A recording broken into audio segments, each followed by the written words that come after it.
호주는 거대한 섬나라죠. 그리고 세계 5위의 해상교역국이기도 하고요. 말 그대로 경제의 생명줄이 바다를 통해 움직인다고 해도 과언이 아닌데 바로 그 생명줄 한가운데 아주 치명적이고 또 잘 보이지 않는 그런 취약점이 숨어 있습니다. 오늘은 이 위험한 역설에 대해 한번 깊이 파고들어 보겠습니다. 자, 그럼 먼저 호주가 경제적으로 얼마나 바다에 의존하는지 그 배경부터 좀 살펴볼까요? 이 거대한 섬은요, 정말 말 그대로 바다 없이는 살아남을 수가 없습니다. 지금 보시는 이 슬라이드를 보면요. 호주 해상무역의 규모가 어느 정도인지 확 와닿으실 겁니다. 보세요. 전체 수출액의 43%가 광물하고 연료예요. 그러니까 철광석, 석탄 같은 원자재부터 우리가 매일 쓰는 온갖 소비재까지 거의 모든 게 배를 타고 끊임없이 드나들고 있는 거죠. 바로 이 엄청난 물동량 덕분에 호주가 세계 5위의 해운 대국이 된 거고요. 네, 99%. 정말 놀라운 숫자죠? 무게 기준으로 봤을 때 호주 국제무역의 99%가 바다를 통해 운송된다는 겁니다. 사실상 거의 전부라고 할 수 있겠죠? 자, 그렇다면 이렇게 어마어마한 양의 물건을 실어 나르는 배들 중에서 과연 몇 척이나 진짜 호주 배일까요? 이 질문이 바로 오늘 이야기의 핵심입니다. 정답은 약 11척. 네, 다시 한번 말씀드릴게요. 호주 국기를 단 대형 상선은 고작 11척 남짓에 불과하다는 겁니다. 세계 5위 해운 대국의 현실이라고 하기엔 정말 충격적이죠. 아니, 해양 국가인 호주가 어쩌다가 이렇게까지 자국 상선을 다 잃어버리게 된 걸까요? 이제 그 역사적인 배경을 한번 따라가 보겠습니다. 이 타임라인이 호주 상선대의 붕괴 과정을 아주 극명하게 보여주는데요. 불과 30년 전만 해도 100척이 넘는 배가 있었어요. 그런데 2011년에는 22척으로 뚝 떨어지더니 오늘날에는 보시는 것처럼 고작 11척까지 급감하고 만 겁니다.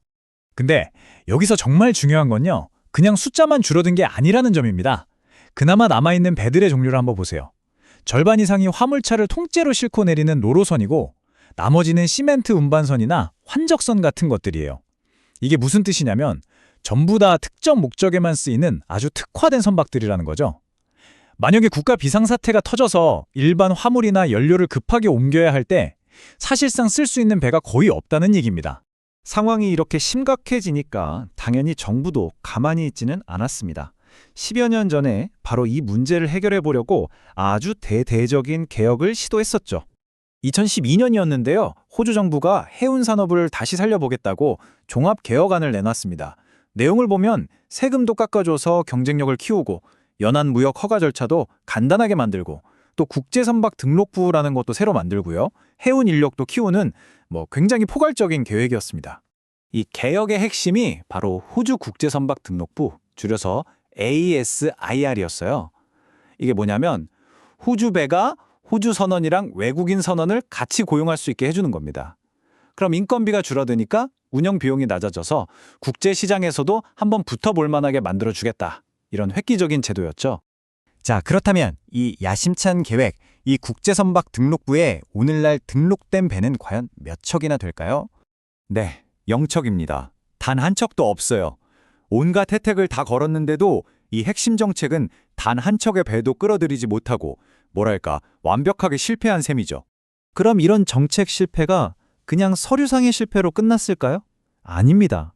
최근 우리가 겪었던 여러 위기 상황에서 이게 어떤 실질적인 대가를 치르게 했는지 한번 살펴보겠습니다. 이론상의 문제가 정말 혹독한 현실이 된 순간들이었죠. 이 지도를 보면 아주 중요한 사실을 알 수 있는데요. 해상 운송이라는 게 단순히 외국하고 물건을 주고받는 데만 쓰이는 게 아니라는 겁니다. 호주 내부 분류망에서도 정말 핵심적인 역할을 해요. 예를 들어서 서부에서 나오는 철광석을 동부에 있는 제철소로 옮긴다거나 하는 식으로요.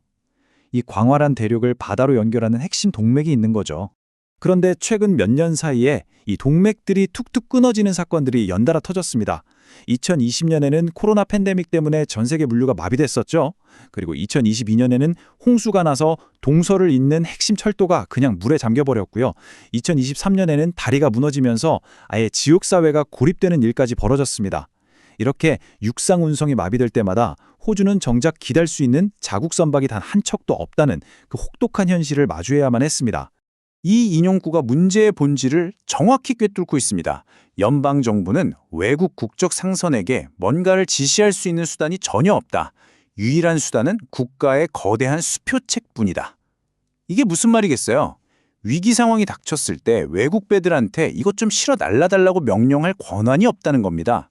이건 그냥 경제 문제를 넘어서 심각한 국가 안보 문제인 거죠. 자, 그럼 이 오래된 문제를 해결하기 위해서 지금은 어떤 새로운 해법들이 나오고 있는지 한번 들여다보겠습니다. 지금 정부의 계획은 해양 전략선대라는 걸 만드는 겁니다. 이게 뭐냐면 정부가 보조금을 줘서 민간이 소유하고 호주 선원들이 운영하는 배를 최대 12척까지 확보하겠다는 거예요. 일종의 핵심 선단을 만들어서 국가 비상사태에 대비하겠다, 이런 구상인 거죠. 하지만 해운업계에서는 아니, 12척만으로는 부족하다, 근본적인 문제를 해결할 수 없다고 말합니다.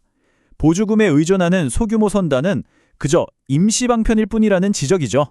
그래서 업계에서는 보조금 대신에 시장 자체가 살아날 수 있는 환경을 만들자, 이렇게 3단계 계획을 제안하고 있습니다. 첫째, 기업 세금 감면을 그냥 찔끔 해주는 게 아니라 실질적인 면세 혜택으로 바꿔주고, 둘째, 다른 경쟁국들처럼 호주 선원들의 소득세를 면제해주자. 그리고 셋째, 그 실패했던 국제 선박 등록부 있잖아요. 그 선박들이 호주 연안을 오갈 때 적용되는 시간 제한을 아예 없애버려서 외국 배들이랑 공정하게 경쟁할 수 있는 환경을 만들어주자는 겁니다. 자, 그럼 이 모든 논의가 결국 왜 이렇게 중요할까요? 바로 이 네 가지 이유 때문입니다. 첫째, 안정적인 공급망을 확보해야 하고요. 둘째, 위기 상황에서 국가 안보와 국방을 지원해야 하죠. 셋째, 재난이 터졌을 때 신속하게 대응할 능력이 필요하고요. 그리고 마지막으로 정말 중요한 건데, 더 이상 방치하다가는 숙련된 해양 전문 인력이 아예 사라져버릴 위기를 막아야 하기 때문입니다. 오늘날처럼 어디서 뭐가 터질지 모르는 이런 혼란의 시대에 과연 배 12척이 이 거대한 대륙의 안전을 정말 보장할 수 있을까요?